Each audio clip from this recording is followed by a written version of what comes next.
dari masyarakat agama.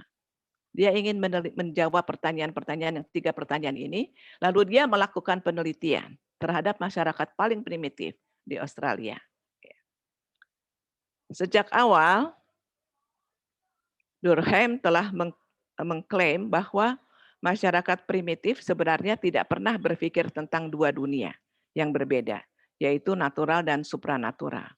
Sebagaimana yang dipikirkan oleh masyarakat beragama yang memiliki kebudayaan lebih maju atau masyarakat modern dari mereka. Sebab menurut Durkheim, pada kenyataannya masyarakat modern masih dipengaruhi oleh asumsi-asumsi sains, sedangkan masyarakat primitif tidak dipengaruhi oleh asumsi-asumsi sains, ilmu. Ya, jadi kenapa dia mau meneliti masyarakat primitif, masyarakat sederhana? Karena dia ingin betul-betul murni pendapatnya tentang agama. Karena masyarakat modern, tadi Ibu Nudik sudah sampaikan, masyarakat modern ya itu yang sudah memiliki budaya yang maju itu membedakan antara dua dunia, yaitu natural dan supranatural. Nah, sementara untuk masyarakat primitif itu belum dikenal dua dunia ini. Ya, buat mereka itu sama saja. Ya. Konsep Durkheim tentang agama juga tidak terlepas dari argumentasinya tentang agama sebagai bagian dari fakta sosial. Artinya Durkheim mempunyai pandangan bahwa fakta sosial jauh lebih fundamental dibandingkan dari fakta individu. Artinya Durkheim masih mengakui adanya fakta individu, tetapi dia katakan jauh lebih fundamental.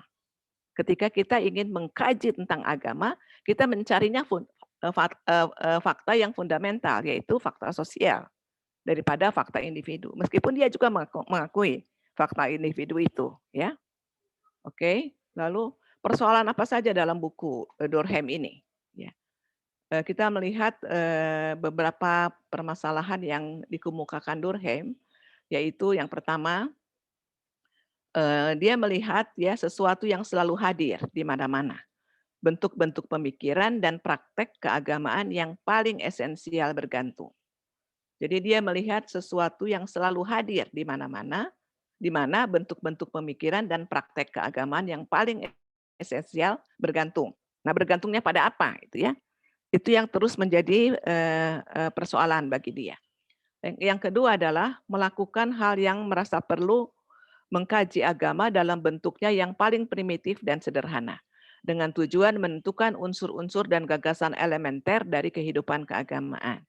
Nah, ini juga persoalan yang dia akan munculkan dalam buku ini, ya. Dia ingin meneliti tentang agama primitif dan agama yang sangat sederhana, masyarakat yang sangat sederhana, tapi juga dari penelitiannya itu dia ingin menentukan, ya, unsur-unsur apa saja, unsur-unsur dan gagasan mana yang elementer yang mana saja dari kehidupan keagamaan primitif itu. Lalu dia ingin mencoba membahas sifatnya dan mengkaji asal-usulnya. Tadi kalau sudah dapat unsur-unsurnya, gagasannya, lalu dia ingin membahas sifatnya, sifat unsur-unsur ini dan gagasan ini, dan mengkaji asal-usulnya. Ya. Asal-usulnya unsur-unsur ini dan gagasan ini dari mana?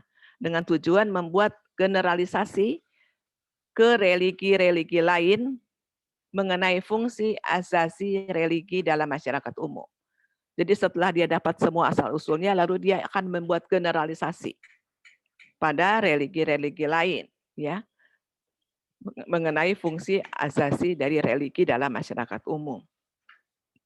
Sistem religi yang menjadi studi pokoknya adalah sistem religi penduduk pribumi Australia seperti suku bangsa Waramuga, suku bangsa Wombaya. Nah, ini studi penelitiannya Durkheim.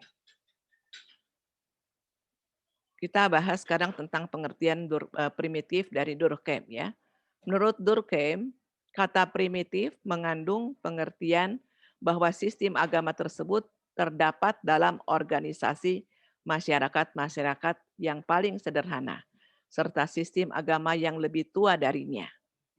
Jadi ada dua hal dalam pemahaman primitif, yaitu pengertian tentang sistem agama yang terdapat dalam organisasi masyarakat yang paling sederhana, juga sistem yang lebih tua daripadanya. Jadi dalam kata primitif ada dua pemahaman tentang sistem agama dalam masyarakat yang paling sederhana dan sistem agama yang lebih tua dari yang sudah tersistem dalam masyarakat yang sederhana itu. Durkheim mengatakan agama primitif tampak lebih dapat membantu dalam menjelaskan hakikat religius manusia dibandingkan dengan bentuk agama lain yang datang setelahnya. Sebab agama primitif mampu memperlihatkan aspek kemanusiaan yang paling fundamental dan permanen. Selain itu, Durkheim menegaskan bahwa agama-agama primitif mempunyai kebutuhan yang sama, memainkan peranan yang sama, dan bertolak dari sebab yang sama dengan agama-agama lainnya, dan agama primitif mampu menjelaskan hakikat kehidupan religius dengan baik. Oke, ya sekarang kita masuk pada konsep Durkheim tentang agama. Ini juga tadi sudah disampaikan oleh Ibu Nunik ya. Durkheim mempunyai pandangan bahwa fakta sosial jauh lebih fundamental dibanding dengan fakta individu. Tetapi individu sering disalahpahamkan ketika pengaruh masyarakat yang begitu kuat terhadapnya dan dikesampingkan atau tidak diperhatikan secara teliti.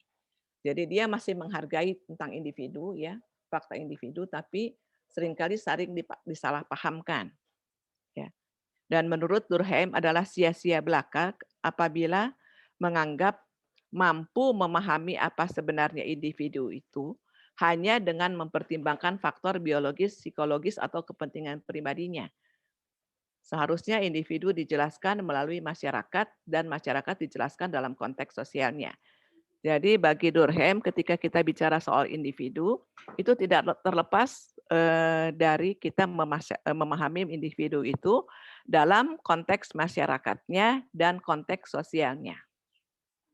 Memahami individu dari sudut biologis dan psikologis saja itu tidak cukup menurut Durkheim ya, karena dia memang seorang sosiolog ya. Jadi ketika kita bicara tentang siapa individu itu atau individu yang beragama itu, tentulah kita harus melihat konteks masyarakatnya seperti apa dan konteks sosialnya seperti apa. Ya, jadi itu kuncinya adalah fakta sosial ya. Konsep Durkheim tentang agama juga tidak terlepas dari argumentasinya tentang agama sebagai bagian dari fakta sosial. Artinya, Durkheim mempunyai pandangan bahwa fakta sosial jauh lebih fundamental dibandingkan dengan fakta individu. Pemikiran-pemikiran Durkheim dalam bidang agama banyak dimuat dalam dan dipublikasikan terutama dalam buku yang kita bahas hari ini ya.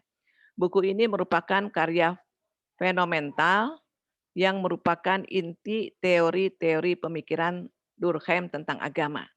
Jadi buku yang kita bahas nanti Bapak Ibu akan membuat membedah buku bab 2 dan buku 2 dan buku 3-nya. Tapi itu semua adalah kaitannya dengan teori-teori tentang agama ya, inti teori-teori pemikiran Durkheim tentang agama. Jadi kita nanti akan membahas, nanti akan kita lihat garis merah dari pemikiran Durkheim tentang apa agama ya. Karena menjawab 3 pertanyaan yang selalu ada dalam kenyataan ya. Durkheim mengemukakan beberapa pertanyaan klasik tentang tadi ini. Ya, jadi dia menjawab, dia berusaha akan menjawab 3 ini. Nanti Bapak dan Ibu akan terus membaca dalam buku 2 dan buku 3 ya. 3 pertanyaan klasik ini. Bagi Durkheim, religi merupakan sekumpulan keyakinan dan praktek yang berkaitan dengan sesuatu yang sacred. Sacred itu yang sakral, sakral, lawannya profan ya. Jadi Durkheim katakan religi merupakan sekumpulan keyakinan dan praktek yang berkaitan dengan sesuatu yang sakral, yaitu sesuatu yang disisihkan dan terlarang. Keyakinan-keyakinan dan upacara yang berorientasi pada suatu komunitas moral tunggal di mana masyarakat memberikan kesetiaan dan tunduk padanya. Jadi si Durkheim itu tidak pernah mengatakan ilahi. Ya, dia selalu mengatakan bahwa kita bedakan antara sakral dan profan gitu ya. Jadi ketika terjadi sebuah religi ya, dari merupakan sekumpulan dari keyakinan dan praktek yang berkaitan dengan yang sakral itu, maka sebetulnya religi itu atau religi itu adalah sesuatu yang disisihkan dan terlarang.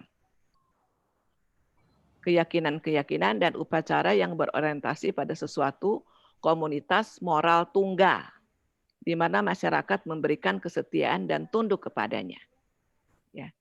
Jadi ketika kita bicara religi, sebetulnya kita bicara yang sakral. Ya. Yang sakral. Yang sakral itu berorientasi pada apa? Pada komunitas moral tunggal.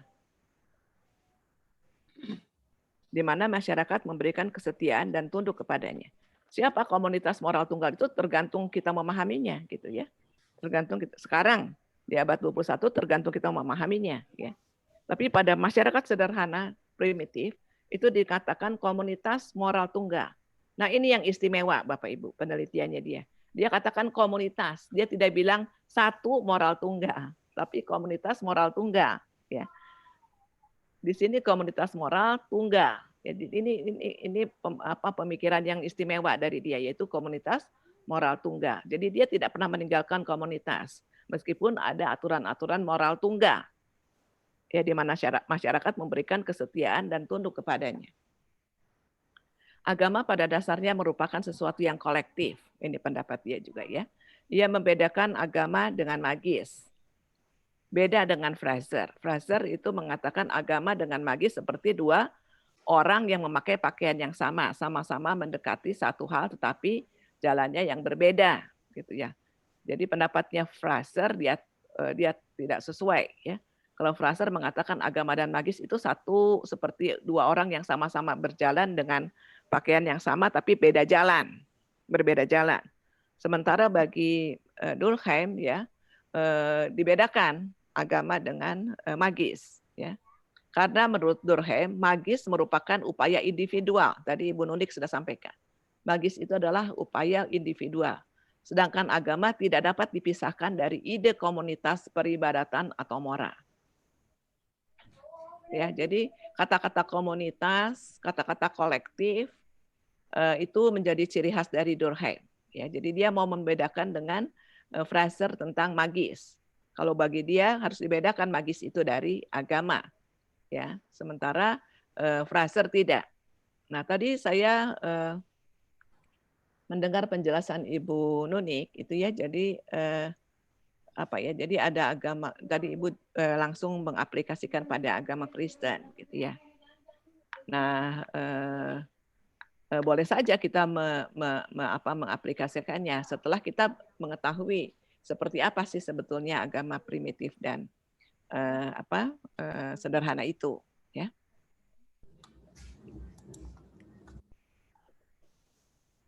Durkheim mendefinisikan agama dari sudut pandang yang sakral. Ini berarti agama adalah kesatuan sistem. Ini minggu lalu kita sudah sampaikan definisinya Durkheim, ya, bahwa agama adalah kesatuan sistem keyakinan dan praktek-praktek yang berhubungan dengan sesuatu yang sakral.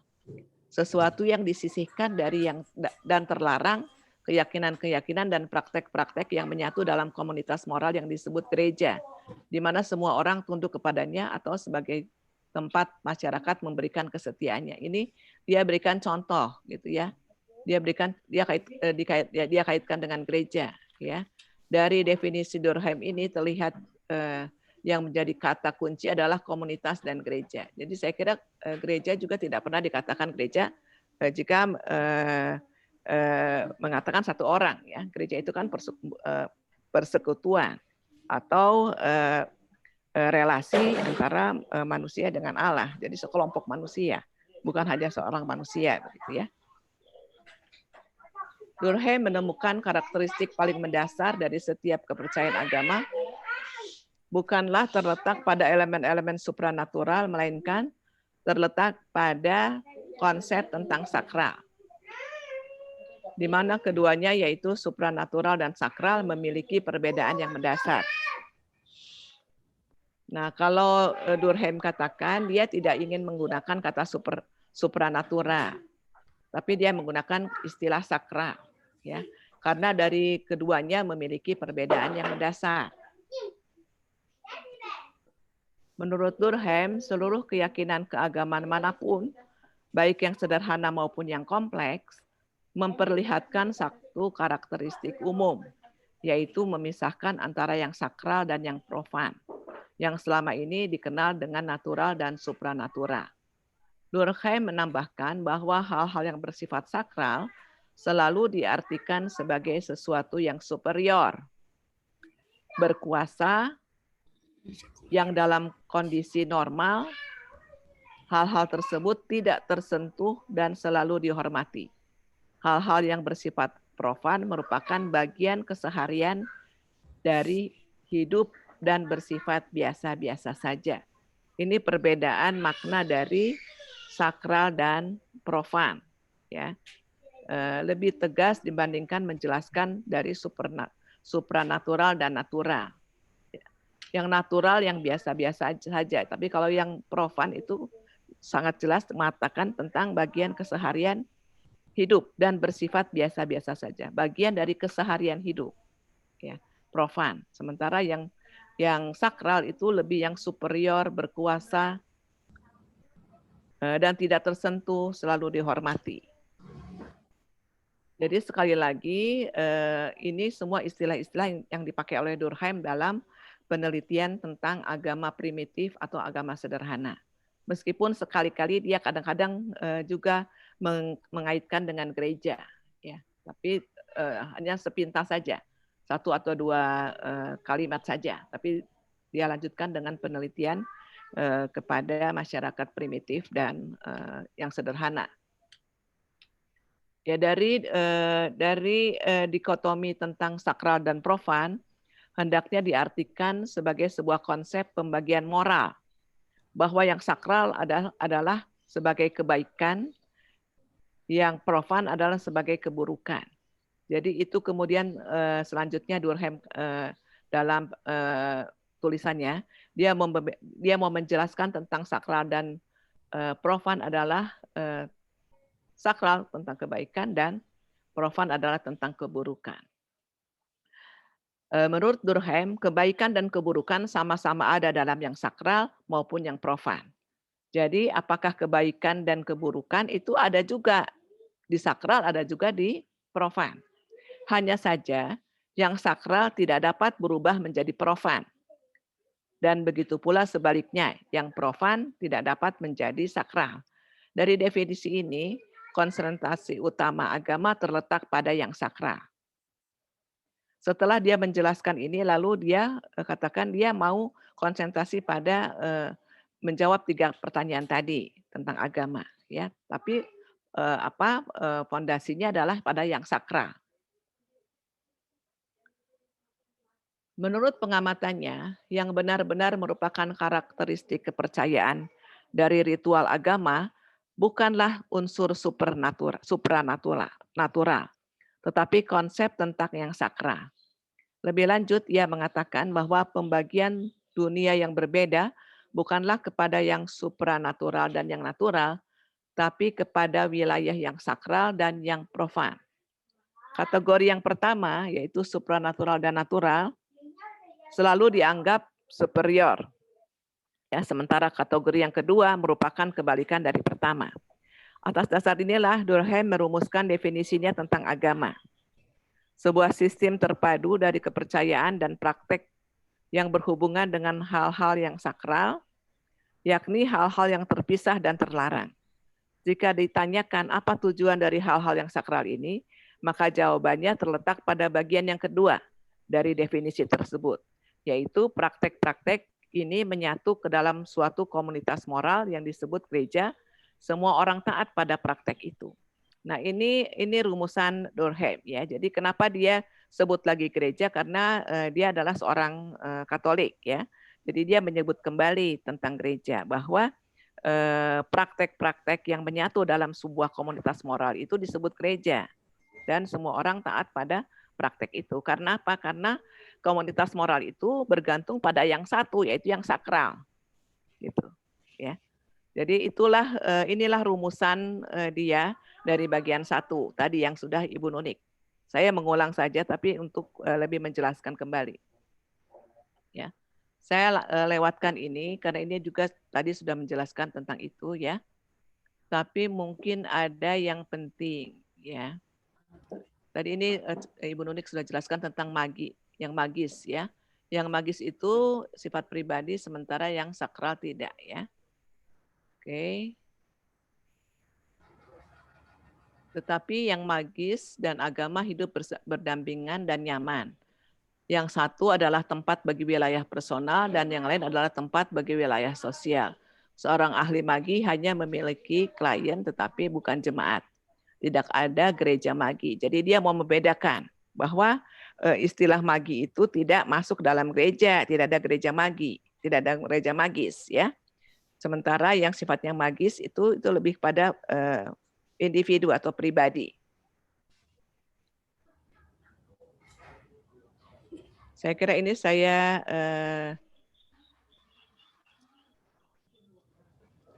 oke. Dari bagian itu apakah ada yang ingin diskusi?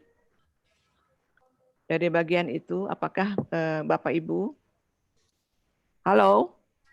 Apakah mendengar? Apakah masih mendengar? Ya, mendengar Bu. Ya, apakah ada yang mau bertanya atau ingin menambahkan? Silakan. Atau dari Ibu Nunik ada yang ingin disampaikan? Silakan. Sebelum itu kita akan masuk pada hal yang lain. Gitu.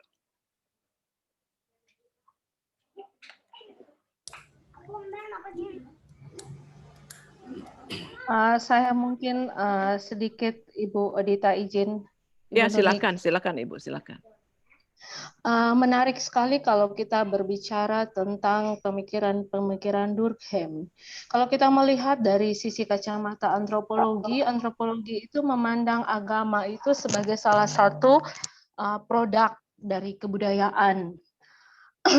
Kemudian beberapa pendapat sosiologi lain memandang agama itu sebagai sesuatu yang mengandung unsur supranatural, hubungan sosiologis yang harus dibangun vertikal horizontal dan lain sebagainya. Namun Durkheim mencoba melihat dari sisi yang lain sehingga tadi dikatakan oleh Ibu Odita, dia ingin meredefinisikan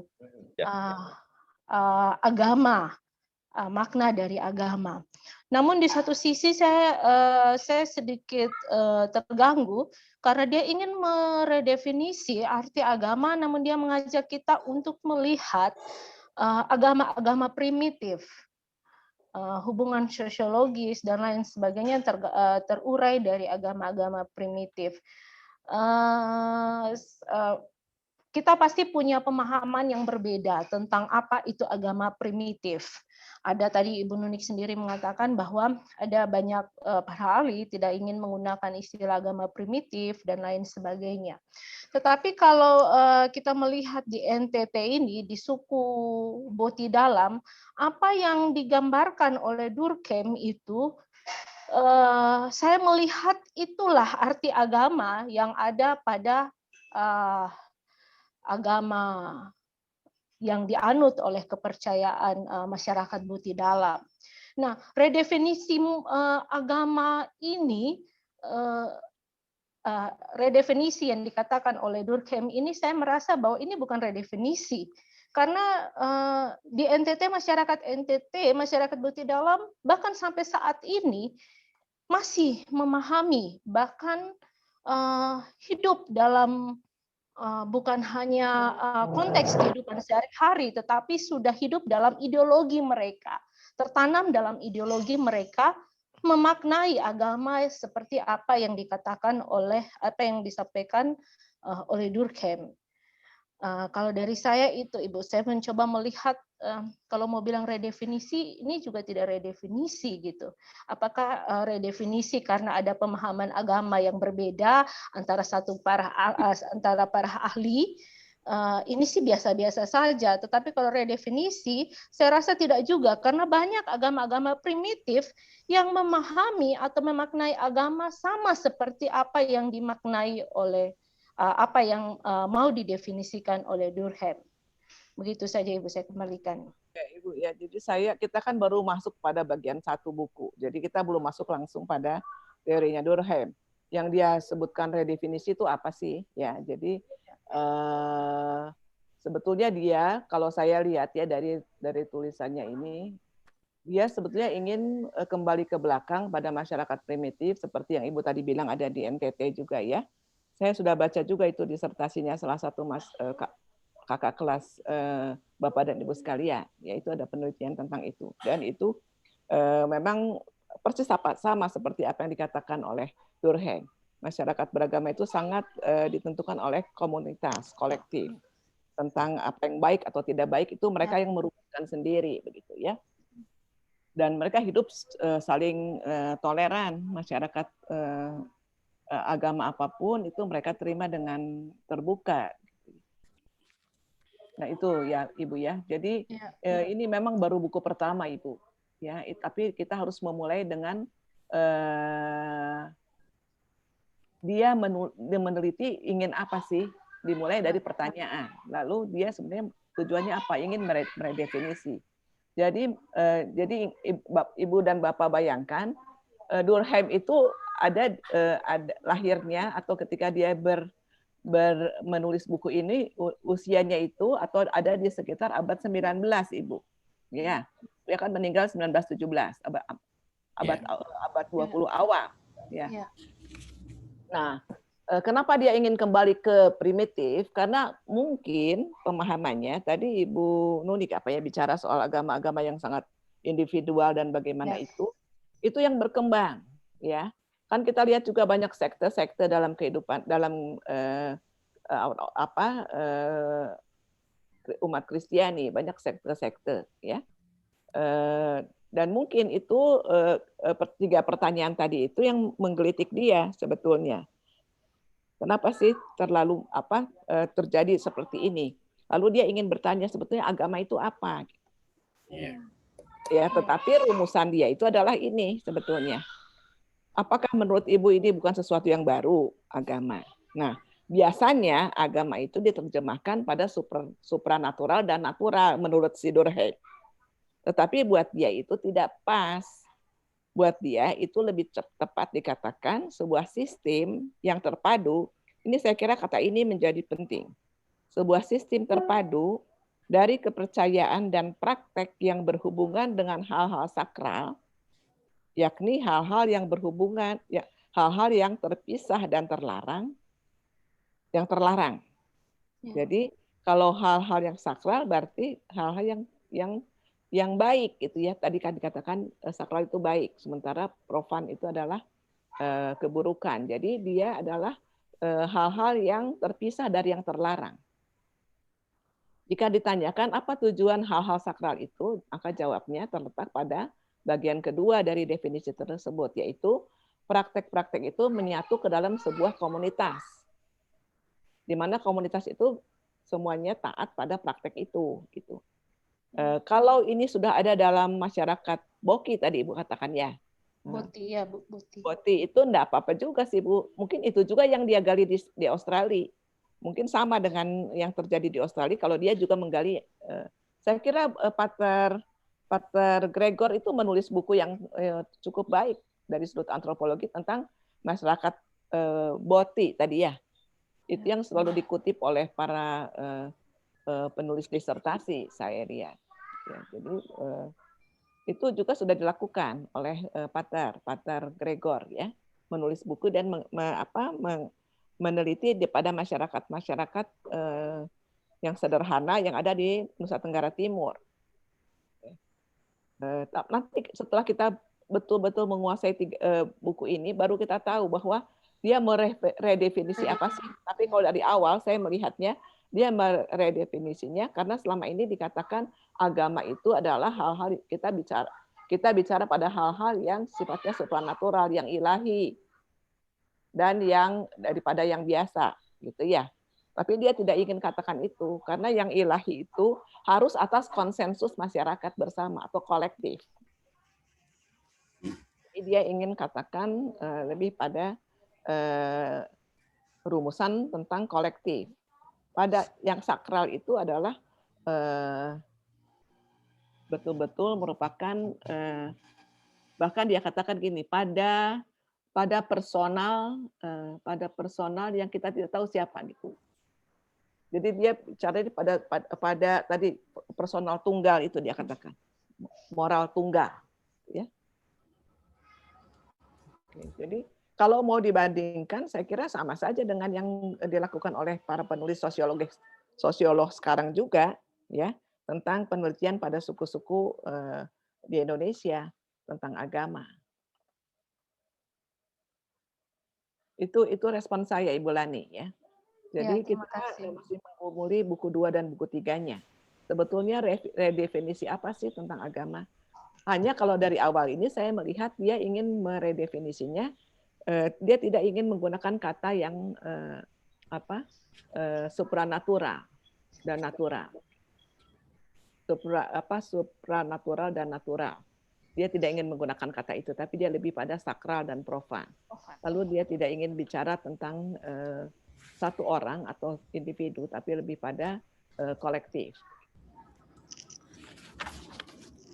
Ada yang lain lagi sebelum kita masuk lagi pada bagian yang selanjutnya? Saya, Bu. Silakan, Pak. Terima kasih, Bu. Menurut saya untuk kekinian, beruntung ada buku ini, Bu. Ya. Karena yang saya rasakan dan saya tahu, saya hadapi tentang agama itu yang berkembang terkhusus di lingkungan Islam, Ya. dan mungkin juga di tempat lain, itu lebih mendasar kepada katanya yang merupakan buah pikir seseorang. Tetapi kalau buku ini, Durkheim ini, itu berdasarkan fakta sosial tidak hanya satu tempat, sehingga bisa memahami Tuhan yang seadanya, bukan Tuhan yang dibikin oleh manusia. Nah, konteksnya adalah ketika kemudian mendasarkan pada katanya, kemudian diatasnamakan ini dari Tuhan lewat malaikat Jibril, mengajarkan kepada Nabi. Ini kan jadi kacau semua, Bu. Mana yang keilahian, mana yang kemasyarakatan. Persoalannya adalah boleh saja kita mengatakan bahwa agama itu didasarkan pada supranatural dan natural, seperti yang pengetahuan umum kita semua, tetapi itu pun buah pikir manusia. Kalau ini original, jadi menurut saya kita harus boleh saja Mbak Lani tadi tidak setuju dengan istilah redefinisi, tetapi meluruskanlah. Kok jadi kayak gini agama? Dan saya merasa ketemu di sini, Bu. Terima kasih, Bu. Oke, baiklah. Jadi saya kira buku ini dipakai juga oleh Universitas Islam Indonesia, UIN, di mana-mana. Ya. Karena saya banyak melihat di Google, kalau Bapak dan Ibu searching, banyak disertasi, tesis, jurnal itu membahas tentang bukunya Durkheim. Ya. Kenapa? Karena banyak kemiripannya dengan Indonesia. Di Indonesia banyak sekali agama-agama suku. Saya kira di NTT juga ada ya, agama suku yang sangat berpengaruh sekarang di Sumba, saya kira yang sangat unik ya budayanya, sama seperti di Toraja, di mana ketika ada kematian itu yang meninggal itu tidak langsung dikebumikan, tapi Ya, masih bisa berhari-hari, berbulan-bulan, bertahun. berbulan-bulan bahkan ya. Ya, itu juga terjadi di Toraja. Dan bagaimana penghargaan pada orang yang meninggal itu sangat diagungkan dan banyak sekali pengeluaran untuk itu. Ya. Waktu itu saya ke Sumba, saya dikatakan ada yang menyampaikan pada saya, belum dikubur juga udah 6 bulan. Jadi luar biasa itu menurut saya ya. Nah, itu agama-agama asli, agama-agama sederhana, agama-agama primitif yang kita katakan primitif begitu ya. Tapi dia itu ada bersama dengan kita gitu. Ya. Ada bersama dengan kita dan Bapak Ibu, saya minta maaf ketika saya masih aktif di Kementerian Agama. Itu kami ada bertemu dengan sejumlah orang yang mengatasnamakan agama-agama yang tidak diakui oleh negara. Ya. Dan saya sangat sedih sekali ketika mereka memberikan kesaksian waktu itu. silaturahmi buka puasa bersama Pak Menteri di rumahnya.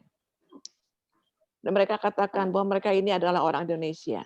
Mereka punya percaya pada yang suci, pada yang sakral, tetapi kenapa tidak dianggap? Bahkan kami dipaksakan untuk mengisi KTP dengan agama yang bukan agama kami. Dan buat saya ini adalah sebuah hak asasi manusia. Dan itu adalah kekayaan Indonesia menurut saya. Ya. Di NTT Kekayaan masih banyak. Iya. Ya. Jadi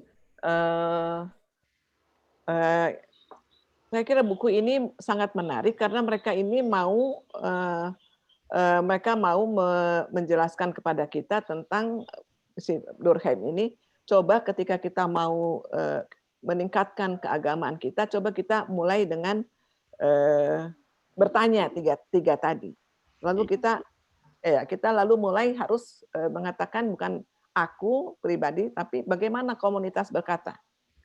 Menurut saya ini yang disebut redefinisi. Ya, jadi sesuatu. Tapi memang kita belum membahas pada buku 2 dan buku 3 ya. Jadi saya kira di awal saya melihat ini, Ibu. Ya. Ya, silakan. Ya, Ibu boleh bicara sebentar. Silakan. Ya. Baik Bu, untuk sementara sebelum kita beranjak lebih jauh pada buku 2, 3, baru di gerbang bukunya Durkheim, saya boleh bilang, saya tanda kutip mengatakan Durkheim ini seorang penakut. Seorang apa? Seorang penakut. Dia seorang penakut yang tidak berani untuk bisa melihat agama dalam konteks yang lebih luas. Sebenarnya Durkheim ketika berbicara memang dia sangat dipengaruhi oleh beberapa tokoh besar seperti Comte, Spencer, kemudian Immanuel Kant, Aristoteles, dan Plato. Itu 5 orang yang 5 tokoh yang sangat berpengaruh atas pikiran-pikiran Comte. Ketika ia berbicara tentang agama, itu berarti dia berbicara tentang fenomenologi agama. Beranjak dari pertanyaannya, apa itu agama? 3 pertanyaan tadi. Jadi ya berbicara tentang fenomenologi agama. Kalau bicara tentang fenomenologi agama, itu mengandaikan bahwa ada semacam satu kesadaran akan yang ilahi pada orang-orang primitif. Yang oleh etnolog William Smith, dia katakan Ur-Offenbarung. Ur-Offenbarung adalah wahyu ilahi.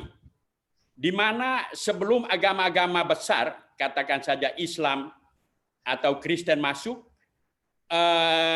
leluhur kita sudah mengenal tentang wahyu ilahi. Sehingga mereka bisa menyembah di menhir, dolmen, hutan, atau di rumah-rumah ibadat.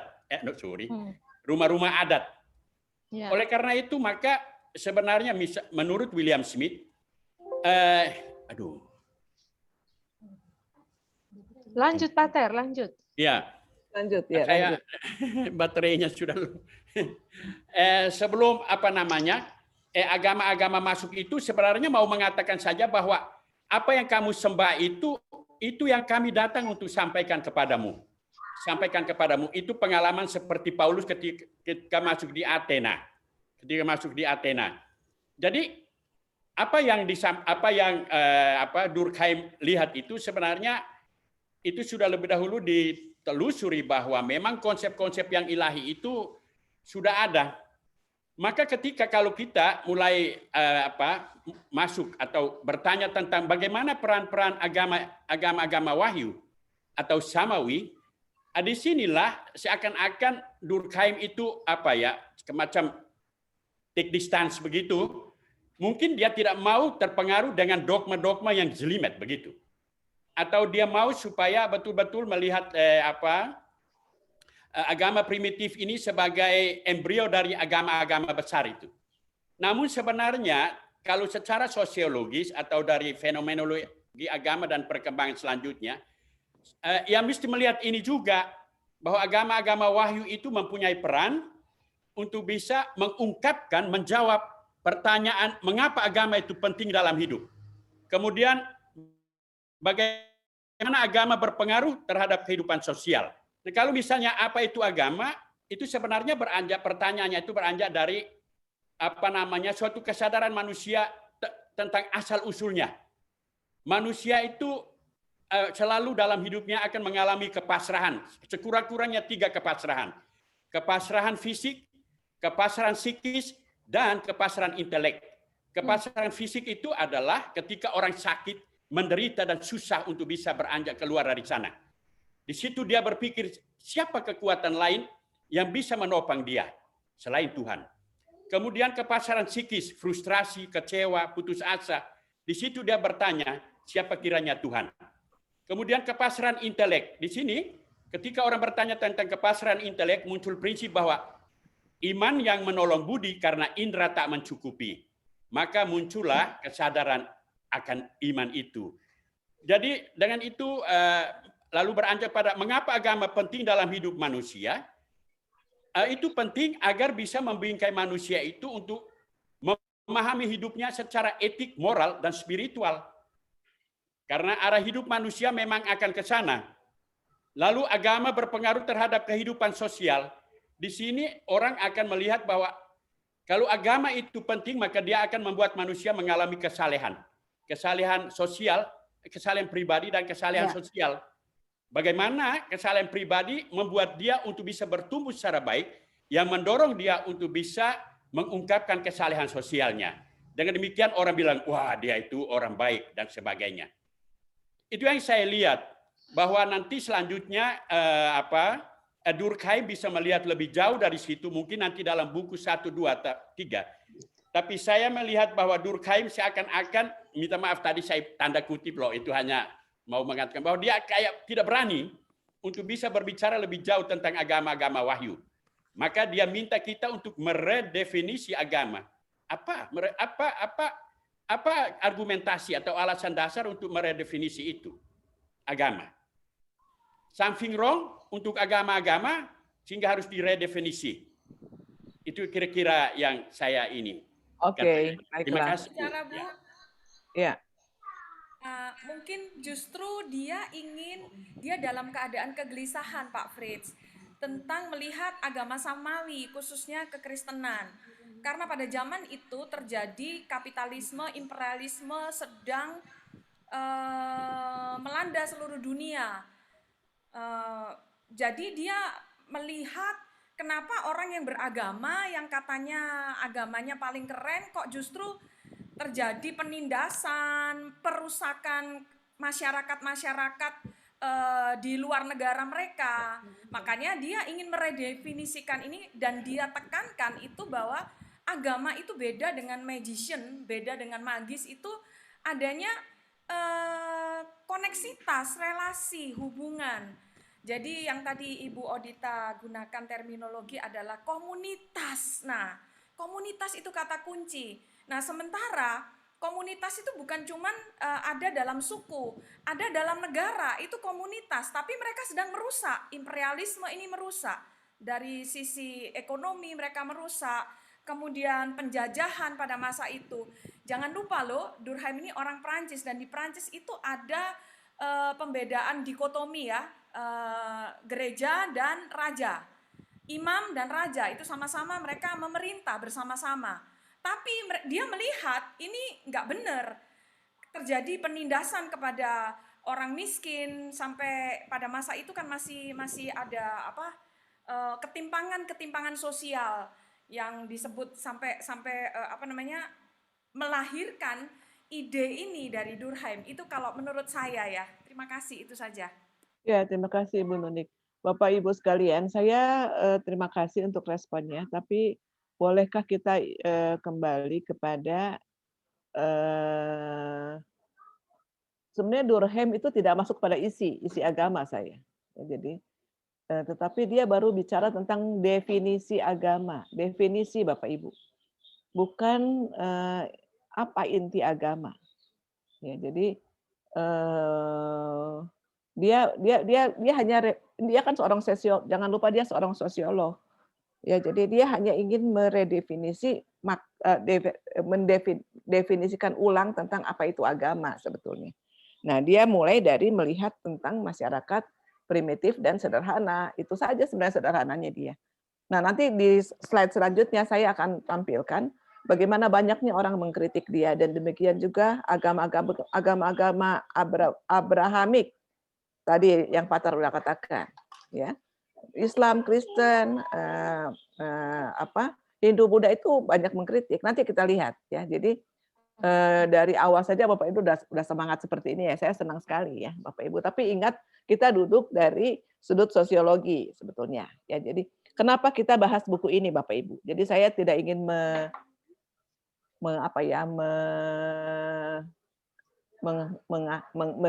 mengacaukan pemikiran atau mengganggu iman Bapak Ibu, tidak. Kita nggak bicara iman kok, ya. Jadi mata kuliah kita kan agama dalam masyarakat majemuk. Jadi kita mau membahas tentang agama. Apa itu agama, definisi agama. Karena nanti kita akan mendarat di Indonesia gitu. Indonesia itu kan banyak banget agama-agama suku gitu, ya. Nah, bagaimana kita bisa hidup dalam kemajemukan agama, kemajemukan suku, kemajemukan budaya dan sebagainya gitu. Nanti landingnya di sana Bapak Ibu, ya. Jadi saya kira dia tidak bicara tentang iman, ya, tentang tadi dia juga menghindari kata ilahi, makanya dia sebutkan yang sakral gitu, ya. Karena memang kita tidak mau, dia tidak, dalam pemahaman saya dia tidak mau masuk dalam inti agama, tapi dia hanya meredefinisi agama. Hanya definisi agama. Definisi kan nggak sampai pada intinya kan. Hanya definisinya saja, ya. Oke Bapak Ibu, ya. Kita lanjutkan, ya. Sedikit saja lagi, ya. Bapak Ibu, Durkheim juga dikritik. Durkheim mengkritik, tapi Durkheim juga dikritik. Nah, ini kritik Durkheim dulu, ya. Kritik Durkheim tadi Ibu Nunik sudah katakan, dia kritik tentang dua teori agama yang tersohor, dari teori animistik, ya, dari Taylor dan Spencer, dan teori naturistik, ya, dari Muller dan Mazhab Volcker, fisiologi dari Jerman. Keduanya teori ini berusaha menderivasikan ide tentang sacred dan sensasi yang muncul dari fenomena natural, baik fenomena fisik maupun biologis. Bagi animis, asal-usul agama diderivasikan dari pengalaman mimpi. Tadi Ibu Nunik juga sudah sampaikan, ya. Sementara naturalis, asal-usul agama diderivasikan dari fenomena kosmis. Jadi ada yang berbeda. Kalau animis itu, paham animis itu diderivasikan itu dari pengalaman mimpi. Tadi yang Ibu Nunik sudah sampaikan, pengalaman mimpi yang akan datang. Jadi seperti nubuat gitu, ya. Sementara yang naturistik adalah agama diderivasikan dari fenomena kosmis. Nanti fenomena kosmis ini Bapak Ibu, kita menjelaskan tentang totemisme itu. Ya. Oke. Durkheim mengkritik empirisme yang demikian. Baginya hal-hal itu tampak benar-benar merupakan ciptaan yang didasarkan dari ketiadaan dan memberikan status ilusif kepada gagasan keagamaan. Jadi dia mengkritik tadi pengalaman-pengalaman ini, ya, mimpi, dan juga tadi dari naturalis.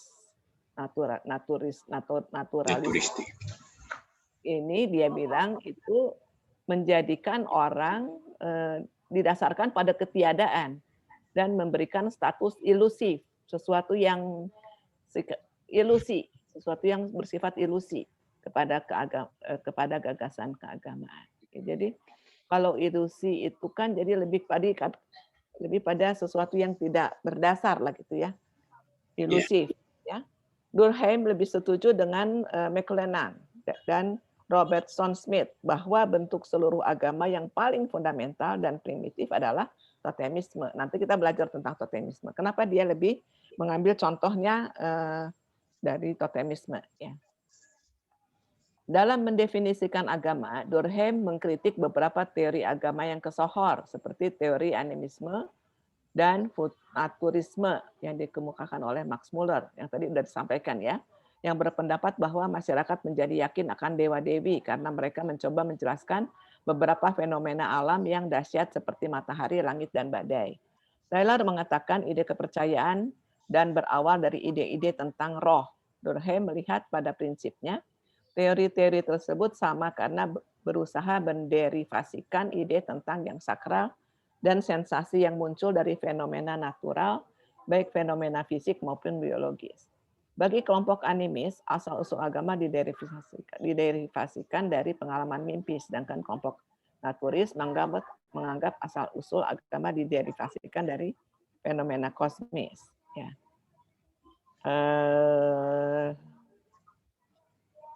Sekarang sebaliknya, Durkheim dikritik oleh siapa? Durkheim dikritik oleh Gaston Richard, yang dia seorang sosiolog juga.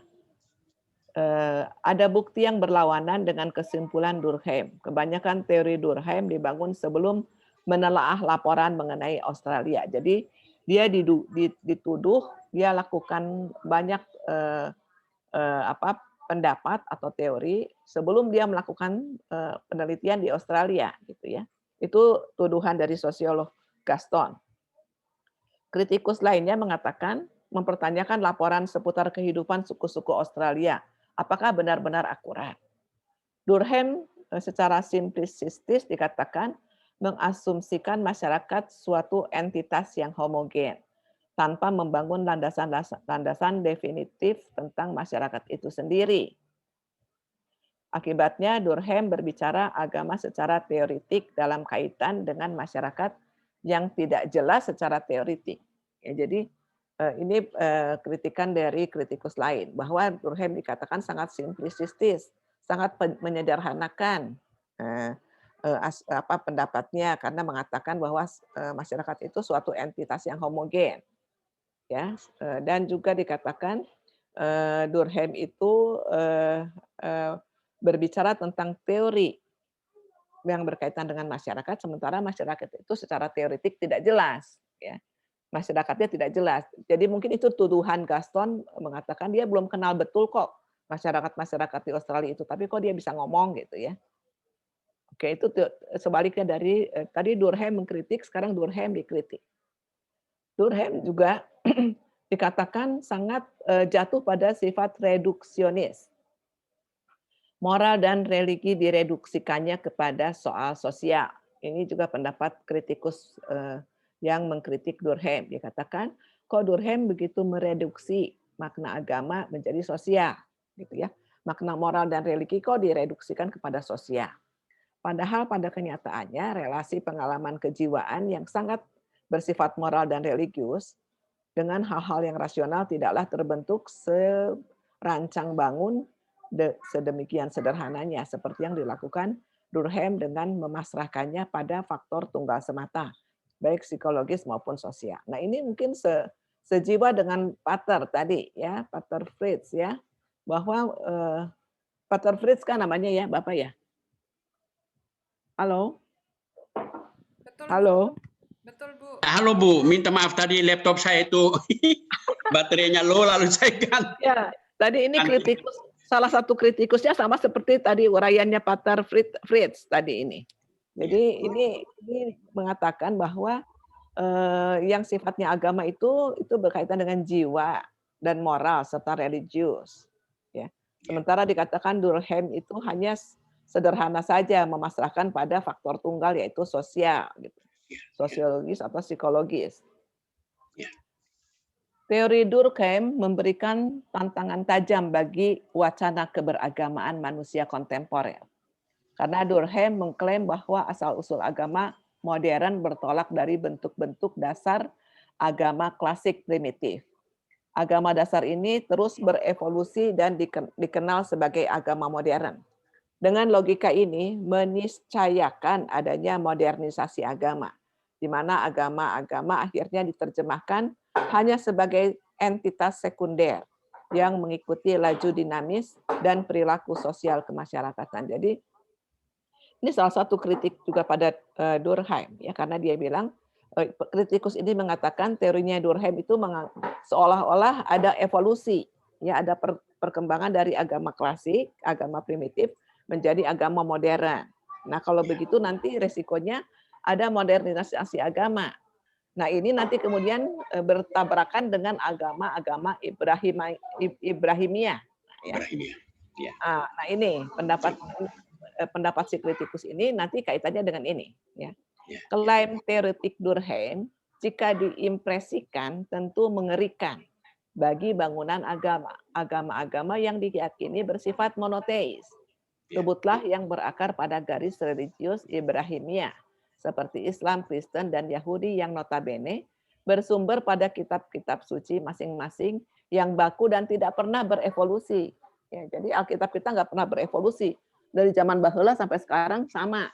Hanya penerjemahannya aja yang beda. Ya. Dulu bahasa Ibrani, Yunani, sekarang bahasa Indonesia, bahasa Padang, bahasa Jawa, bahasa Batak itu jadi hanya penerjemahannya, tetapi isinya itu tetap sama. Itu keyakinan dari agama-agama besar, ya agama-agama Ibrahimiyah. Nah ini jadi kritik yang keras juga pada Durkheim sebetulnya, ya tentang bagaimana terjadi evolusi, pemahaman agama yang evolusi gitu ya, yang bertumbuh, berkembang begitu ya. Nah, itu tabrakan dengan agama-agama Ibrahimiyah. Oke. Teori-teori yang dikemukakan Durkheim tentang agama dilandaskan pada hasil penelitian antropologi terhadap kehidupan masyarakat primitif aborigin di benua Australia. Durkheim tertarik untuk melakukan penelitian terhadap ini totemisme ya. Kita oke Bapak Ibu. Ini udah bagian keempat. Saya kembali lagi tadi ya. Tentang kritik, dikritik dan mengkritik ya. Jadi dipengaruhi dan mempengaruhi. Tadi di awal ada tokoh-tokoh yang mempengaruhi Durkheim, tapi ada juga tokoh-tokoh yang lahir dipengaruhi oleh Durkheim. Lalu yang terakhir ini adalah dia dikritik, dia mengkritik ya, mengkritik beberapa tokoh seperti Taylor dan sebagainya. Lalu kemudian dia pun dikritik balik gitu ya. Seperti ini. Ya, jadi diskusi yang tadi awal ya, saya kira dari siapa dari Ibu Lani, lalu Pak Saurip, lalu Pak Pater itu juga menurut saya adalah sebetulnya bagian dari ini. Hanya kita belum masuk pada slide ini. Ya, jadi diskusi itu seperti itu. Ketika kan kita ada di abad 21, kita begini, setiap kita seperti teologi kontekstual lah. Setiap kita berbicara pasti kita dipengaruhi oleh konteks di mana kita ada. Tidak mungkin kita meninggalkan konteks kita. Nah, sekarang kita ada di konteks abad 21. Nah, kita rasanya kok gerah banget sih dengan pendapat Durkheim ini gitu ya. Tadi kan langsung kita berespon seperti itu. Apa ya sih yang baru, apa sih yang ini gitu ya. Nah, karena memang buku ini kan ditulis abad 20 awal, kita sekarang ada di abad 21. Dan memang dia adalah seorang sosiolog ya. Kita ini umumnya orang-orang teolog gitu ya. Umumnya orang-orang agama atau paling tidak orang-orang beragama di abad 21 yang sudah sedemikian banyak macam memiliki warna kehidupan beragama gitu ya. Kok mudah banget sih Durkheim ngomong begitu. Nah, sebetulnya Bapak Ibu tadi respon Bapak Ibu dalam dialog itu pun itu sudah dilakukan oleh tokoh-tokoh juga. Ini catatannya. Dan sebetulnya Durkheim ini juga di dalam bukunya mengatakan ini. Memang saya menggunakan penterjemah yang berbeda dengan Ibu Nunik ya. Jadi kalau penterjemah yang dari orang Indonesia yang saya baca bukunya itu, sebelum masuk teori Durkheim dia bikin dulu ulasan Ibu Nunik. Ya, lalu dia katakan banyak penolakan terhadap Durkheim. Tapi saya kira sumbangsih yang besar dari Durkheim adalah kita memahami agama primitif itu seperti apa sih? Sebagai sebagai dorongan kepada kita memaknai atau kita toleran juga pada agama-agama yang apalagi yang tidak diakui di Indonesia. Nanti mungkin seperti itu akhirnya kita berterima kasih pada Durkheim karena dia meneliti agama-agama primitif karena sebetulnya agama-agama primitif itu tidak pernah hilang. Ya, agama-agama primitif itu terus bertumbuh, tapi dengan wajah yang berbeda. Dengan wajah yang berbeda, dengan pendapat yang berbeda, dengan komunitas yang berbeda. Dan itu adalah sebuah realita. Ya, ketika kita beragama agama-agama Ibrahimiyah, agama-agama besar sekarang yang ada di berbagai belahan dunia itu mayoritas besar gitu ya jumlah secara kuantitas. Tapi sebetulnya kita juga bersama dengan agama-agama lain. Nah, tentu saja kita ingat ketika kita belajar belajar awalnya kita belajar teologi kontekstual itu kan kita didorong oleh siapa pendapatnya teolog itu bahwa filsuf ya, bahwa kita agama itu mencari ya, iman itu mencari, tidak pernah statis tapi dinamis. Dan kemudian kita juga pernah bahas tentang Karl Rahner ya, bagaimana ada banyak orang beragama, ada banyak orang tidak disebut agamanya, tetapi dia juga memiliki nilai-nilai agama dari agama-agama itu. Jadi ada Kristen anonim ya, jadi dia tidak disebut Kristen, tidak anggota gereja, tapi dia memiliki nilai-nilai agama, nilai-nilai Kristiani itu hidup dalam dirinya ya. Itu yang dikatakan oleh Karl Rahner ya. Jadi saya kira ini penting ya, kita tahu pendapatnya dari Durkheim supaya kita bisa menghargai bahwa tidak semua orang sama seperti kita, tapi tidak semua yang tidak beragama pun tidak baik begitu. Mungkin juga yang tidak beragama itu memiliki nilai-nilai Kristiani, memiliki nilai-nilai Islami, memiliki nilai-nilai Yahudi, memiliki nilai-nilai Buddhis, memiliki nilai-nilai Hindu dan sebagainya dan sebagainya. Iya. Oke. Iya, Bu. Baik, kita lanjut ya sedikit lagi ya. Kita sekarang masuk pada totemisme ya.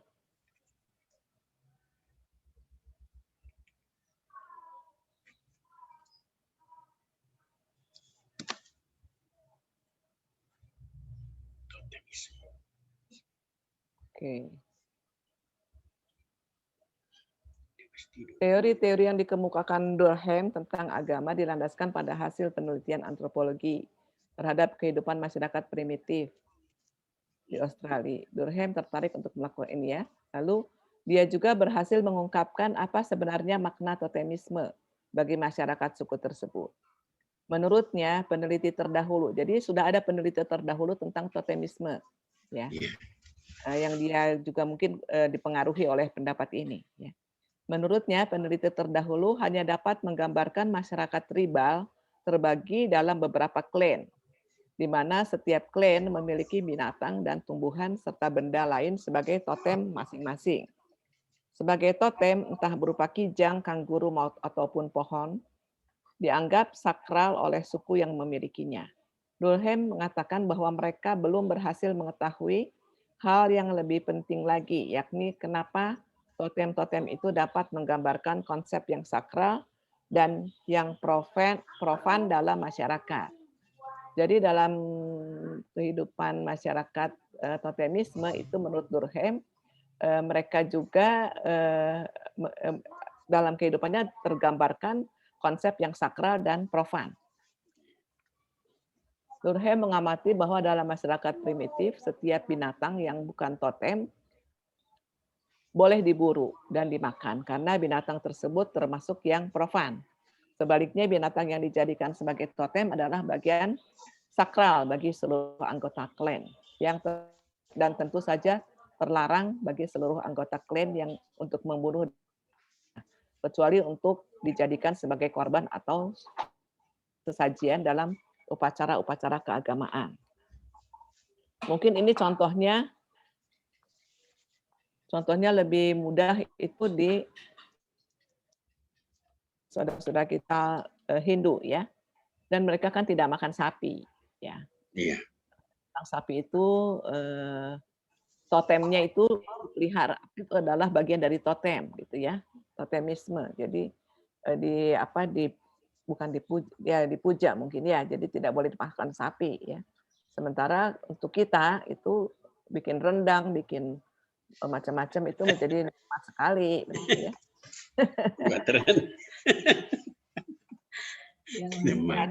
Saya punya teman banyak orang Hindu, lalu mereka tidak bisa makan sapi. Sementara kita makan daging sapi ya. Itu contoh-contohnya. Durkheim juga berhasil menemukan lambang atau simbol-simbol binatang totem tersebut dan sangat berarti bagi klan yang memujanya. Sikap tersebut dapat dilihat ketika klan tersebut mengadakan upacara-upacara keagamaan. Saya kira ini jelas ya, juga di Thailand ya. Thailand Orang-orang di Thailand juga tidak mau makan sapi. Ya. Oke, saya kira ini sederhananya. Lalu Durkheim menyatakan bila diamati sepintas lalu, totemisme ini agak lebih dari bentuk keyakinan agama atau sekedar tipe lain dari agama yang selama ini diketahui sebagai bentuk pemujaan terhadap binatang atau tumbuhan tertentu. Tetapi jika dicermati lebih teliti, maka yang akan muncul adalah sesuatu yang sama sekali berbeda. Artinya, para penganut kepercayaan totem tersebut sebenarnya tidaklah sedang memuja seekor binatang ataupun tumbuhan yang diukirnya ada di tengah-tengah mereka, akan tetapi mereka memuja sesuatu kekuatan yang anonim dan impersonal yang dapat ditemukan dalam binatang-binatang tersebut, namun tidak dapat disamakan dengan binatang tersebut. Tidak seorang pun dapat memiliki dan menguasainya. Namun semua orang harus berpartisipasi dalam menyembahnya. Jadi sebetulnya menurut Durkheim, ketika orang ketika orang tidak mau memakan binatang tertentu, sebetulnya bukan pada binatang itu yang disembah, tapi pada anonim, pada kekuatan anonim dan impersonal. Ya. Menurut Durkheim, dalam kepercayaan totem itu juga terdapat Tuhan yang mereka sembah. Namun Tuhan itu berbentuk impersonal, artinya Tuhan yang tanpa nama atau sejarah, imanen ke dalam dunia dan mengejawantah ke berbagai benda yang ada di alam ini. Pandangan ini kemudian dapat diketahui mengapa Durkheim menyalahkan pada peneliti-peneliti terdahulu yang mengartikan agama sebagai kepercayaan terhadap kekuatan supranatural. Nah, itu alasannya si Durkheim tidak menggunakan kata supranatural karena sebetulnya menurut dia kepercayaan totem itu juga mengakui adanya Tuhan yang mereka sembah, ya, tetapi Tuhannya impersonal, tapi imanen, tapi itu ada bersama dengan mereka karena ada di dalam dunia dan mengejawantah ke dalam berbagai benda yang ada dalam alam ini, begitu. Sehingga dia lebih menyetujui dengan kata, ya sekali lagi itu pendapat dia ya. Kita boleh setuju atau tidak, tapi kita sedang membaca buku ini ya tentu saja kita belajar aja dari dia. Ya soal setuju atau tidak setuju itu hal lain ya. Durkheim menjelaskan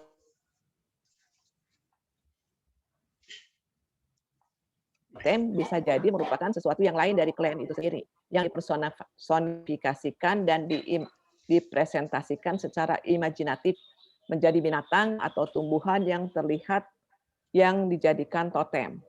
Dari pandangan ini, totem adalah simbol klan dan Tuhan sekaligus, karena klan dan Tuhan pada dasar.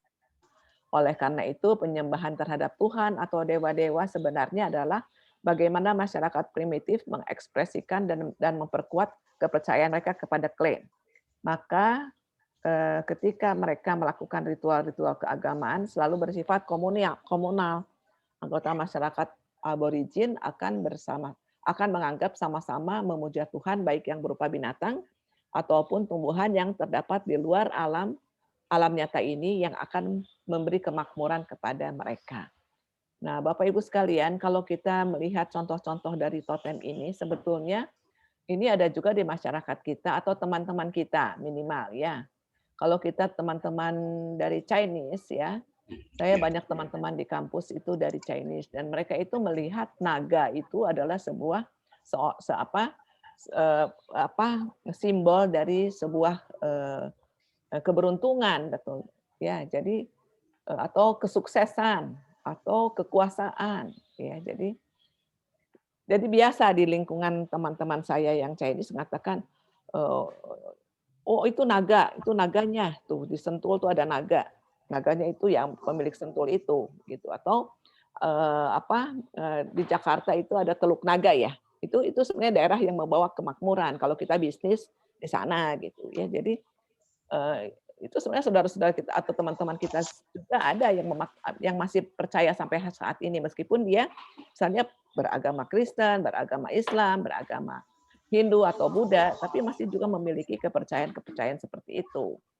Nah, sebetulnya totemisme itu juga seringkali juga masih juga dilakukan oleh orang-orang yang sekarang mengatakan beragama Ibrahimiyah gitu ya. Dan terutama yang kita lihat adalah teman-teman dari Hindu dan juga teman-teman dari Buddha. Ya, mereka masih sangat punya beberapa binatang dan juga seperti apa ya kalau di Bali itu kita ke sana kan ada air juga ya, ada laut pantai bukan pantai laut yang airnya juga punya kekuatan dan sebagainya.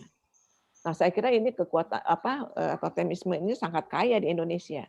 Dan di NTT saya kira banyak juga ya agama-agama suku yang juga masih percaya pada binatang atau pohon atau dan sebagainya yang menjadi kekuatan bagi mereka. Ya, saya sendiri tidak tahu persis di NTT seperti apa. Apakah ada respon dari kita? Halo? Ya, halo. Apakah ada respon dari Pater? Saya, Bu. Ya, silakan. Pak Niftrik. Ya, silakan. Baik, Ibu. Berkaitan dengan totem ini, saya ingat bahwa di kami masyarakat Timor, itu ada setiap keluarga itu memiliki totem-totem tersendiri. Ya. Katakanlah ada satu keluarga yang marganya Boko, tetapi dia memiliki totem itu anjing. Oh iya. Sehingga karena menurut cerita leluhur mereka bahwa asal usul mereka leluhur mereka itu dari seekor anjing yang dipiara oleh keluarga tertentu.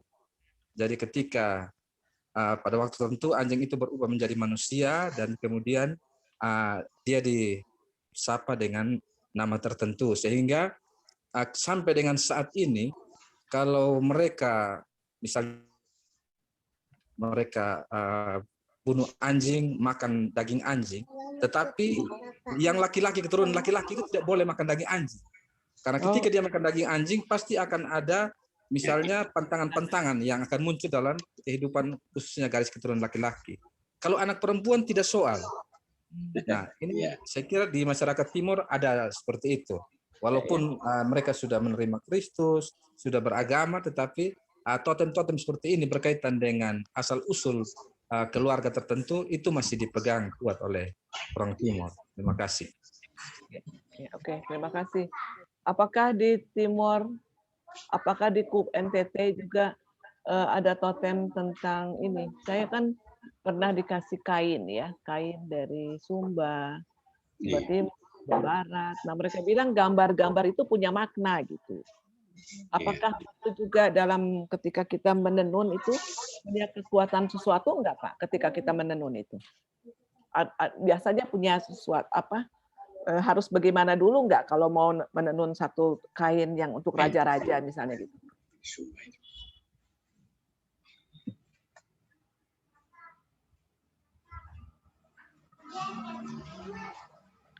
Apakah terdengar Pak? Iya Bu, dengar. Dengar Bu. Ya, saya ingin bertanya pada Bapak Ibu yang ada di Kupang. Ketika menenun kain yang khusus untuk raja-raja itu katanya kan punya makna ya, gambar itu punya makna-makna tertentu dan nggak boleh sembarang orang memakainya begitu. Iya. Ya, biasanya kan di Sumba, kalau di Batak juga ada sih membuat ulos itu ya. Mereka kadang-kadang punya semacam ada magis-magisnya juga gitu. Iya. Padahal mereka udah beragama Kristen juga. Nah, berarti totem itu masih ada juga gitu. Masih Bu, masih banyak. Di ND itu ada yang kalau tadi anjing, ada babi, bahkan anak laki-laki itu beserta istri dan anak-anaknya itu memang dilarang sama sekali mengkonsumsi babi. Tapi kalau dalam kaitan dengan tenun ikat, apa yang tadi digambarkan Ibu bisa juga sama.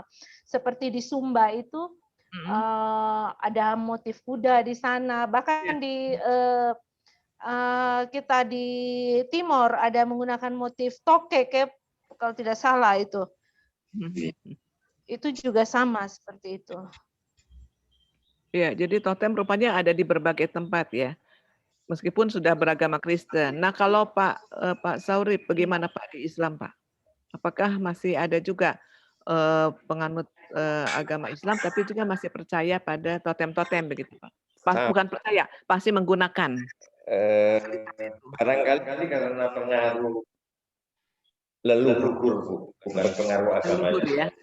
Umpamanya yang paling gampang di tempat saya Brebes, Bu, saya dari Tegal, itu burung gagak itu diistimewakan karena dia tahu seseorang akan mati lewat kemudian putar-putar di atas rumah, sehingga kayak kita apa istilahnya sakral kan lihat asal. Iya, oke. Berarti hampir semua agama-agama juga mengalami itu ya dalam kehidupan realitanya ya. Meskipun mungkin dia tidak percaya pada itu, tapi budaya itu masih hidup juga begitu. Ya. Nyata dalam kehidupan. Jadi akhirnya percaya. Kalau sekarang Ibu untuk umat Muslim justru totemnya itu bentuknya jilbab Ibu. Jadi menurut Durkheim itu betul juga. Tiba-tiba secara fakta sosial jilbab itu tahun kira-kira sebelum Itsmi itu jarang yang di desa-desa pakai jilbab Ibu. Betul. Nah, sekarang ini menjamur menjadi suatu fakta sosial yang seolah-olah mempunyai nilai sakral. Nah, jadi saya sangat kagum sama Durkheim ini karena dia bisa membedah bagaimana yang namanya nilai universal ini ternyata dari zaman ke zaman itu hanya berbeda bentuknya saja. Contoh juga yang kemarin saya sampaikan di kuliahnya Pak Profesor Samuel, gereja menjadi gedung itu juga satu totem baru yang seolah-olah tidak ada perasaan aneh ketika di lingkungannya itu daerah kumuh misalnya, gedungnya mewah, masjidnya mewah, seperti itu juga ini satu totem yang ternyata seolah-olah Tuhan membutuhkan sebuah simbol yang kemegahan yang dipahami secara sosiologis dan disepakati bersama-sama jadi makna sosial yang tadi Ibu bilang komunitas moral tadi. Nah, jadi kalau kita mengawinkan antara Durkheim dengan De Saussure misalnya, De Saussure mengatakan tentang simbol itu mempunyai petanda dan penanda, signified dan signifier. Nah, di situ sebetulnya yang harus dikawinkan supaya kita bisa membedah mana yang makna simbol secara harfiah dan mana yang maknawiyah begitu. Nah, ini yang kemudian agama ini kan sudah jauh melangkah sehingga simbol-simbol ini kemudian campur baur, kemudian pemaknaan mana yang hakikat dan mana yang harfiah ini suka membingungkan. Mungkin itu yang saya bisa petik dari pelajarannya Durkheim ini, Ibu. Iya, oke, baik. Nah, terus satu lagi yang mungkin agak mirip itu dengan kajiannya Pater Zoetmulder tentang Jawa kuno, itu juga ternyata mengkaji yang seperti ini, dan kemudian Pater Zoetmulder menyimpulkan bahwa ternyata ada cara pandang yang berbeda dengan masyarakat Jawa kuno yang mirip Hindu, mirip Buddha, yang dimana tadi dikatakan Bu Nuni tentang bahwa di dunia gaib itu ternyata juga ada emosi, ada keinginan, ada ya seperti di dunia kita sekarang ini, di sana juga mungkin ada fakultas kedokteran sehingga banyak dukun-dukun yang bisa menyembuhkan, ada juga yang fakultas tata negara sehingga bicara tentang politik gitu menurut ini, dan itu juga di bukunya siapa itu? Niels Buban yang orang Swedia ya. Itu ternyata di Indonesia berperan. Jadi politiknya Bu Mega kalau dulu mau memilih menteri itu ternyata pakai tulisan digulung tulisannya, kemudian secara magic itu kalau bergeraknya lebih cepat, nah itu menteri yang jadi itu yang cepat sampai ke lokasi itu. Nah itu orangnya yang ngantarkan ke dukun yang di Jawa Timur itu. Nah ini jadi bukunya Durkheim ini menarik karena itu. Nah, saya kembali ke Pater Z. Mulder itu, mereka ternyata pemahamannya adalah kayak di Jawa kuno itu, ke dunia ini itu hanya mampir ngombe. Jadi justru yang kita anggap ini dunia yang sekarang ini, buat mereka ini dunia yang maya. Yang absolut itu adalah dunia yang gaib tadi gitu. Jadi diturunkan ke dunia itu hanya untuk punya misi tertentu, kemudian dia bisa memilih, oh saya ini perannya akan jadi seperti ini, maka saya perlu casing. Casing itu kemudian dia memilih bapaknya harus ini, ibunya harus ini, karena nanti akan mempunyai gen-gen seperti ini, sehingga perannya nanti sesuai gitu. Nah itu kan terbalik gitu cara berpikir itu. Nah ini yang menurut Pater Mulder ini, agama-agama yang tidak mempunyai Tuhan dalam artian sakral tadi, karena cara berpikirnya seperti itu, Ibu. Ya, ya. Mungkin ini Oke. menarik kalau bisa dikaji lebih lanjut. Makasih. Oke, jadi artinya memang ini sumbangan Durkheim juga pada kita ya. Buktinya memang kita melihat banyak perguruan tinggi juga menggunakan bukunya Durkheim ini untuk menambah wawasan mahasiswa tentang kehidupan beragama, tapi dari sudut sosiologi. Oke.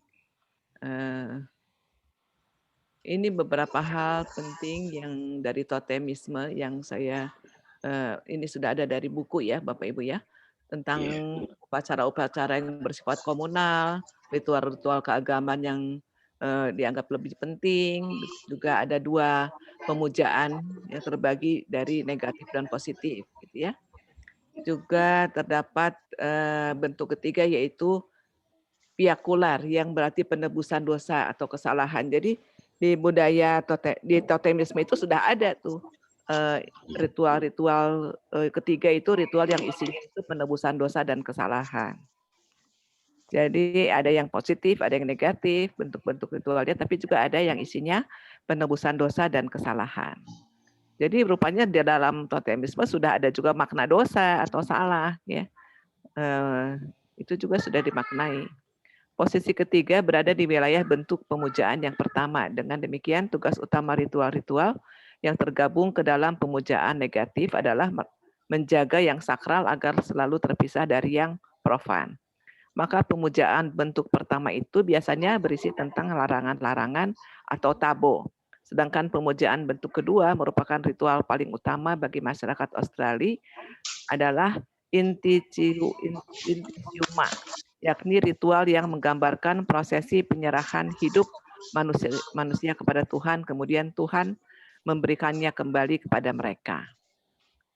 Saya kira itu, Bapak Ibu sekalian. Tapi ada satu bagian yang saya ingin jelaskan ini, Bapak Ibu ya.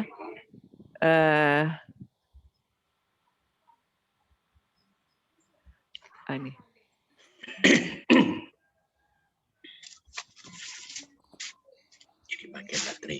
Ada satu bagian bahwa ada satu pendapatnya Durkheim yang mengatakan bahwa sebetulnya totemisme itu menggambarkan penyembahan kita sekarang gitu. Di mana kalimatnya ya?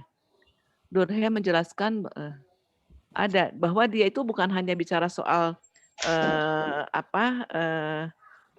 penyembahan pada pohon, pada binatang itu totem ya, tapi itu sebenarnya menggambarkan penyembahan secara umum juga oleh masyarakat secara bersama-sama begitu. Di mana itu kalimatnya ya?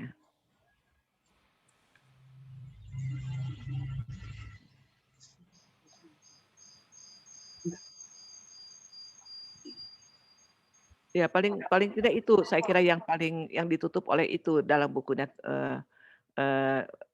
Durkheim bahwa totemisme itu tidak hanya kepercayaan primitif ya, tapi pemujaan-pemujaannya, persembahan ibadah ritual-ritualnya itu rupanya menggambarkan ritual-ritual dan penyembahan kita juga gitu. Tapi yang bersifat komunal. Masyarakat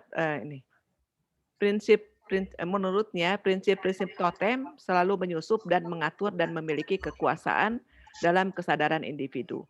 masyarakat harus menghormatinya dan merasa punya tanggung jawab moral untuk melaksanakan upacara penyembahan. Maka dengan melakukan ritual-ritual keagamaan yang bersifat komunal, masyarakat semakin merasa mempunyai ikatan satu sama lain dan memiliki kesetiaan serta loyalitas tinggi. Nah, kalau kita lihat begitu upacara-upacara yang dilakukan oleh dalam totemisme, maka sebetulnya itu juga yang kita lakukan ya. Kita melakukan upacara-upacara penyembahan, ucapan syukur misalnya. Kalau kita lulus misalnya ya kita buat ibadah syukur. Kalau kita menikahkan anak, kita bikin upacara misalnya sesuai dengan adat Jawa, kita injak telur, lalu kemudian mandikan, seperti yang sekarang dilakukan oleh Aurel. Aurel kan Muslim ya, tapi dia lakukan juga budaya-budaya adat, misalnya dengan lamaran, pengajian. Lamarannya menggunakan baju, bukan lamarannya, waktu pengajiannya dia melakukan budaya Padang karena orang Padang suaminya dan sebagainya dan sebagainya. Jadi pasti ada makna-makna upacara-upacara yang ada dalam totemisme itu juga sekarang masih berlaku begitu ya. Tetapi tentu saja kita memberi makna yang baru ya. Apapun agama kita ya, tapi kita menggunakan totem itu dengan makna yang baru. Jadi bukan terikat pada totemnya. Seperti tadi sudah disampaikan juga oleh Durkheim di sini. Bahwa kita tidak terikat pada seekor binatang itu atau tumbuhan yang ada ukirannya, tapi kita memuja sesuatu kekuatan yang anonim dan impersonal yang dapat ditemukan pada binatang-binatang tersebut, namun tidak dapat disamakan dengan binatang tersebut. Tidak seorang pun dapat memiliki dan menguasainya, namun semua orang harus berpartisipasi dalam menyembahnya. Nah, jadi saya kira ini sangat relevan ya apa yang jadi penelitian Durkheim, karena Durkheim katakan fenomena agama itu sebetulnya adanya di dalam totemisme gitu. Tadi kalau Pater bicara soal fenomena agama, nah kalau Durkheim katakan fenomena agama itu adanya di totemisme, makanya dia mulai memeriksa masyarakat primitif dan sederhana, ya. Karena religinya,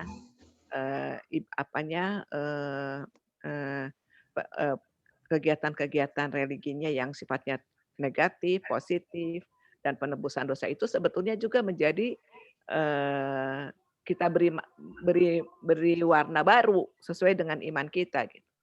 Nah, kalau saya lihat juga misalnya, kalau nanti Bapak Ibu juga waktu itu kita bicara biblika ya.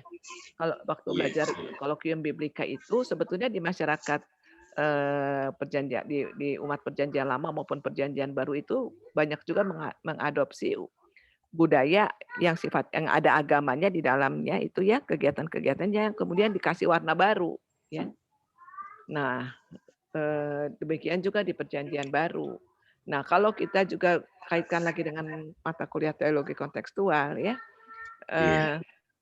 upacara-upacara keagamaan. Kenapa sih kita bikin upacara 1 hari, 3 hari, 100 hari, 1000 hari itu misalnya di budaya Jawa ya. Itu juga terjadi di orang Kristen ya. Saya nggak tahu di NTT apakah ada misalnya ada orang meninggal, lalu kita bikin penghiburan 1 hari, 3 hari, 100 hari, 1000 hari. Nah di orang Kristen Jawa itu ada Bapak Ibu sekalian. Nah itu sebetulnya kan adalah bagian dari religi dari upacara-upacara religi dari masyarakat-masyarakat primitif atau sederhana ya. Kalau kata primitif mungkin terlalu keras ya. Tapi sederhana yang fenomena beragamanya adalah totemisme begitu. Ya. Oke. Saya kira itu beberapa hal hari ini yang kita bahas dari buku 1. Apakah ada yang ingin merespon? Atau adakah Pak Rajiman ingin merespon? Mungkin beliau lagi persiapan untuk hari Jumat ya.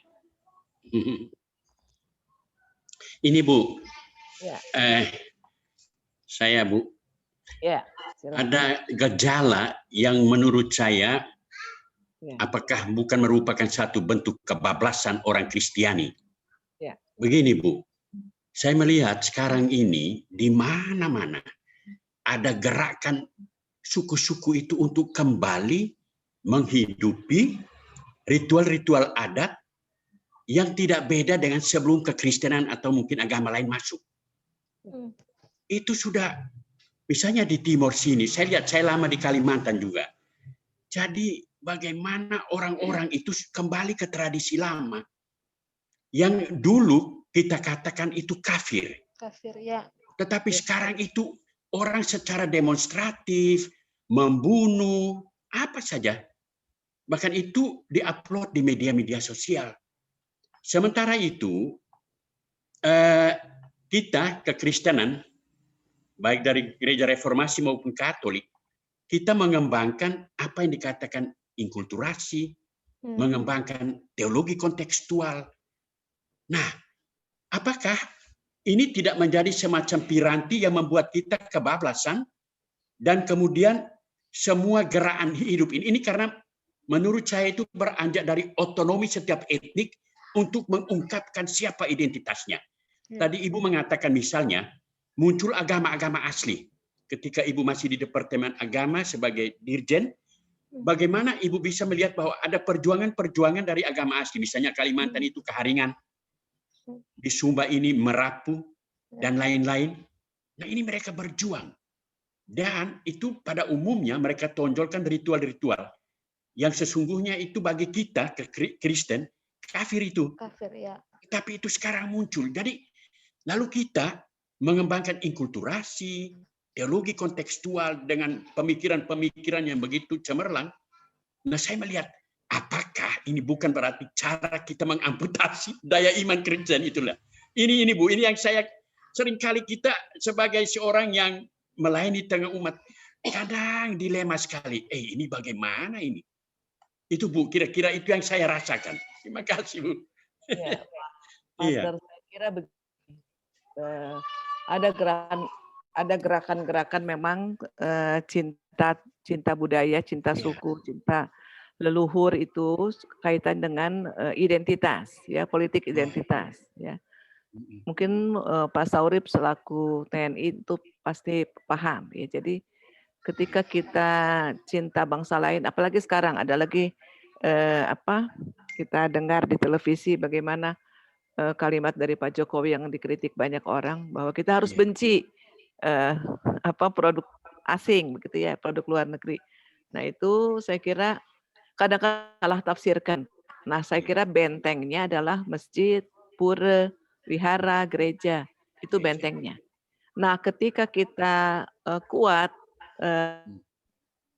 menghadapi arus balik kembali itu ya, arus balik pada budaya dan sebagainya itu, maka semakin kuat sebenarnya imannya, semakin terkaji sebetulnya. Jadi dan memang dalam kalau kita lihat dalam sejarah gereja, Pak, kita lihat atau dalam sejarah dunia sebetulnya pertama kita tradisional, lalu kemudian kita mau modern. Sesudah kita modern, postmodern. Habis postmodern kita balik lagi pengen klasik gitu. Nah itu memang manusia. Jadi ketika kita sudah di Jakarta, sudah modern, sudah menjadi orang hebat, lalu kita cinta pada kampung halaman. Nah kampung halaman kita bahkan kita danai orang-orang untuk pulang kampung. Lalu kita membangun budaya-budaya kembali yang sifatnya magis-magis. Karena nggak puas dengan agama lagi, Pak. Nggak mau puas dengan agama. Jadi itu artinya kita harus mengoreksi. Artinya kita harus mengoreksi gereja-gereja kita, masjid kita, muhara dan pura kita. Sebetulnya sudah terjadi apa kita selama ini? Apakah tadi yang seperti Pak Saurip katakan, apakah bangunannya? Apakah tadi tadi dikatakan bajunya? Justru itu yang sekarang kita harus pertanyakan. Nah, Bapak Ibu selaku calon doktor, saya kira di sinilah kajian-kajian kita akan semakin kuat, ya. Bagaimana kita memberikan sumbangsi pada gereja-gereja, pada masyarakat-masyarakat, pada komunitas, pada lembaga-lembaga untuk seperti apa? Kita cinta, kita betul-betul identitas kita itu Indonesia. Identitas kita itu, saya itu Batak, Bapak itu Jawa, misalnya. Saya itu Kupang. Identitas kita nggak boleh hilang. Tetapi identitas kita juga itu adalah identitas yang ditebus, Nah, saya kira pergumulan kita itu jangan sampai kita sesudah digital, sesudah era teknologi informasi, sudah era global ini kita pengen balik lagi pada primitif gitu ya. Ya.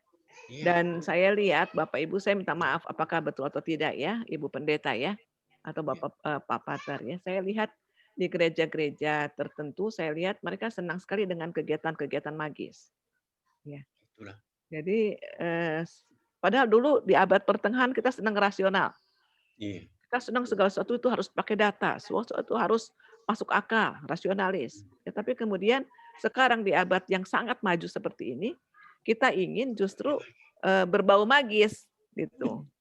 Ya, jadi ayo siapa yang mau percaya dosamu akan diampuni. Itu kan magis Bapak Ibu. Magis. Yang mengampuni itu pendetanya atau Tuhan gitu. Ya, jadi saya itu bukan pendeta, saya minta maaf ya, tapi itu adalah fenomena yang ya. Nah, itu yang seperti kegelisahan Pater juga, Pater Fritz itu menurut saya bagus ya. Jadi ketika kita gelisah, kita tidak statis dalam beragama ya. Memang unik Indonesia ini ya, atau ini unik dunia ini ya, ketika kita sudah sangat maju dengan segala perkembangan ilmu pengetahuan, kita kemudian ingin menjadi klasik kembali. Kita ingin kembali kepada sesuatu yang itu kurang apa ya? Kurang heboh, kurang apa ya? Kan seperti itu. Ya, dulu ketika kita masih anak-anak kita pengen buru-buru dewasa. Tapi setelah kita dewasa sekarang kita pengen seperti anak-anak, lihat yang spektakuler gitu.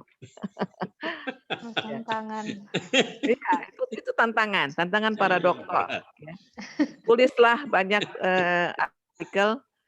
Itu Pater Fritz sengaja mau mengkritisi gereja itu, Ibu. Cuma dia sengaja mengemasnya dengan pertanyaan-pertanyaan yang seperti itu, Ibu. Ya, saya kira itu pergumulan kita, semua kita sama. Semua berkulit. Payah ini. Dia sengaja mengkritisi gereja bahwa kenapa sekarang mulai membuka diri kepada hal-hal budaya, mulai ada inkulturasi dan lain sebagainya. Dia sengaja itu, Ibu. Tidak juga. Tapi memang membuat gelisah ini. Sekarang kebangkitannya luar biasa, Bu, di mana-mana. Ya, wah, ya. Ini. Saya kira ya kita harus punya strategi lah ya. Ya, ketika kita mungkin tidak lagi memberikan kecukupan kebutuhan dari warga gereja, maka akan menjadi seperti itu. Tapi saya bangga sebetulnya ya, ketika PGI bersidang di NTT, di Sumba itu mereka semua pakai selendang kupang ya. Selendang Sumba ya. Pokoknya semuanya yang bersidang itu pakai selendang, bahkan ada yang pakai topi dan sebagainya. Bahkan lengkap dengan parang, Ibu. Bahkan di rumah masyarakat, Ibu. Iya, nginap di rumah masyarakat. Lengkap masuk gereja dengan parang waktu itu. Dengan parang ya, orang Sumba ya. Nah, sejauh mana itu kita kasih warna yang membawa kedamaian. Iya. Jadi menginap juga di rumah penduduk. Masyarakat. Saya Iya. Ibu ikut ya? Ibu ikut ya? Iya. Wow. Ya itulah budaya. Luar biasa. Apakah Pak Rajiman mau sampaikan sesuatu karena masih ada waktu sedikit lagi? Iya, jadi Bapak Rajiman. pendeta ini bisa menjadi totem modern juga di gereja ya. Kalau dia bersifat magis kan begitu. Ya, teman-teman, saya perhatikan dan cermati sampul buku ini, komentar-komentar dan pendapat dari orang-orang yang sudah baca.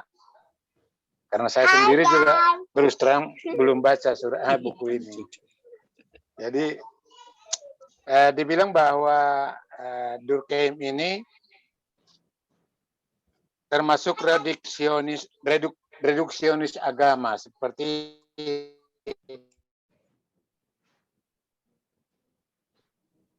Freud dan juga Marx. Jadi saya jadi frustrasi tentang agama di dunia sekuler.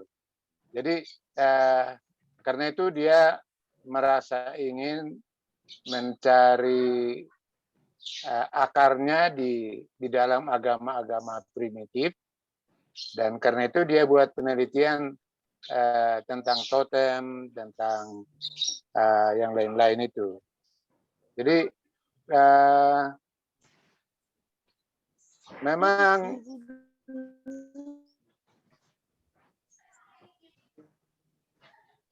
ada yang sangat bangga, rasa keberatan dengan pendapat-pendapat dia, tapi saya pikir mungkin juga karena dalam konteks label reduksionis agama itu. Jadi dia hanya membuat suatu logika yang atau nalar yang sangat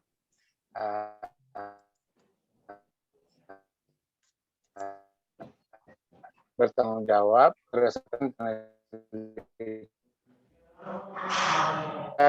kelemahan dari pendapatnya itu yang di Australia itu dibantah, tidak bisa dipertanggungjawab.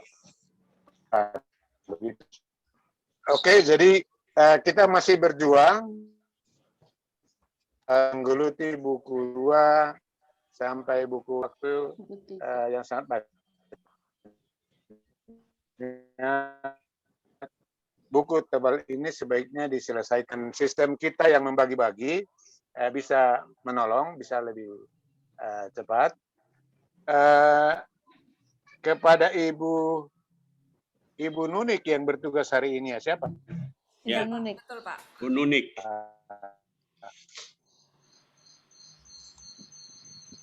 Nunik. Ya, kesepakatan waktu yang lalu ada narasi tertulis, ya, tetapi juga ada PowerPoint. Tolong diselesaikan aja dengan PowerPoint. Mungkin bisa dirumuskan lagi poin-poin yang penting untuk dibagikan kepada teman-teman. Saya kira itu aja. Mudah-mudahan kita bisa menyelesaikan buku ini karena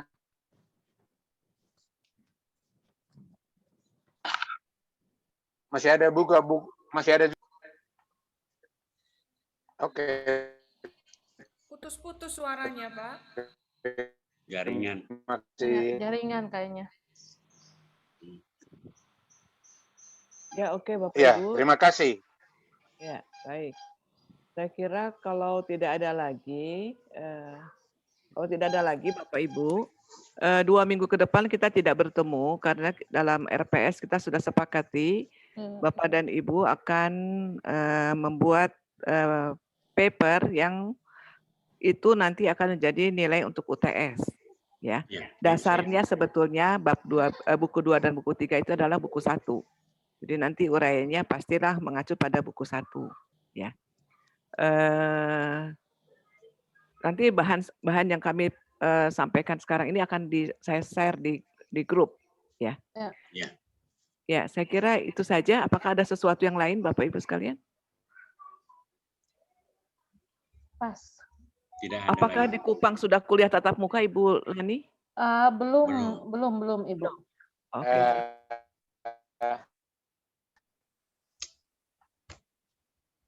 Baik, kalau begitu kita akan tutup saja ya. Terima kasih untuk banyak kehadiran kita. Terima kasih untuk Ibu Nunik, Pendeta Nunik yang sudah presentasi sore hari ini. Terima kasih untuk Bapak Ibu semua. Saya kira kita semua hadir ya. Setelah saya tadi lihat kita semua hadir. Ya. Terima kasih untuk partisipasi. Pak Martin yang tidak. Pak Martin Curi. Oh iya, Pak Martin, betul. Ya. Beliau Pak Pendeta ya, tidak hadir, mungkin sedang bertugas ya. Baiklah Bapak Ibu sekalian, terima kasih untuk diskusi, untuk semua perhatian kita, untuk kerjasama dalam diskusi di mata kuliah ini ya. Karena prinsipnya berkuliah adalah belajar dan mengajar. Jadi saya belajar dari Bapak Ibu dan Bapak Ibu juga dari saya. Kita sama-sama belajar ya, Bapak Ibu. Terima kasih dan mohon apakah ada dari antara kita yang akan menutup dalam doa? Silakan. Pak Samuel.